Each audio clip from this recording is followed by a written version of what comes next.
હજુ આજના દિવસે જે રિપોર્ટ આવ્યો છે એ બાદ સ્ટોકમાં ખાસો એવો ઘટાડો આવતો જોવા મળ્યો છે. અહીંયાથી વેલ્યુએશન મોંઘા નથી, પરંતુ સ્પર્ધા જે પ્રમાણે છે અને જે પ્રમાણની તેજી અત્યાર સુધી જોઈ લીધી છે, એમને અપેક્ષા છે કે થોડો નહીં ચાલે.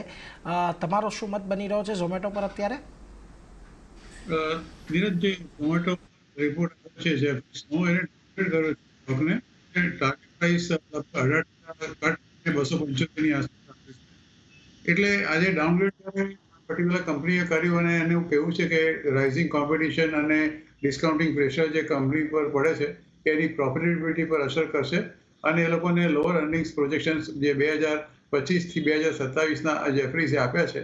આમ તમે જુઓ તો ફૂડ એગ્રીગેટ ઝોમેટો 5% જેટલો આજે પડ્યો હતો અને એ ગ્લોબલ બ્રેકરેજ હાઉસ જ્યારે આ જાતના પરને સ્ટોકને ડાઉનગ્રેડ કરીને હોલ્ડ પર મૂકે તો ડેફિનેટલી આ એક તો થોડી ઘણી ચોક્કસ અસર થાય છે.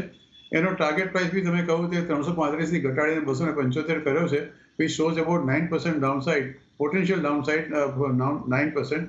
અને જેફરીઝના કન્સર્ન મેં તમને કહું તે પ્રમાણે એક જ છે. આ બધી જે કોમ્પિટિશન છે, બધી જે ક્વિક કોમર્સની અત્યારે આપણે વાત કરીએ છીએ સેગમેન્ટમાં, તો એમાં બ્લિંકિટને એ લોકોને કંઈ મોટી ચેલેન્જ એમને મળશે.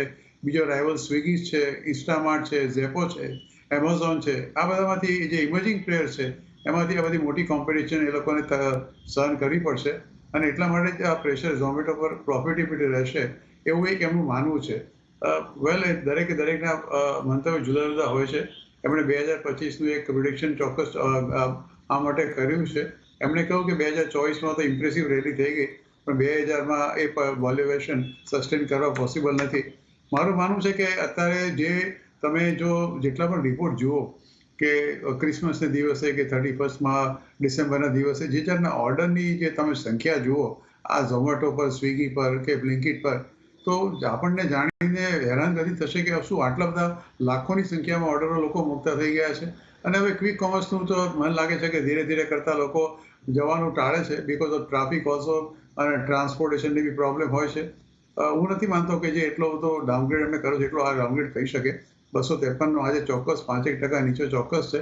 મને એવું લાગે છે કે if this particular share comes down to about 220 rupees, મારી દ્રષ્ટિએ તો it will definitely make a buy call. I will not, advise to sell at this price.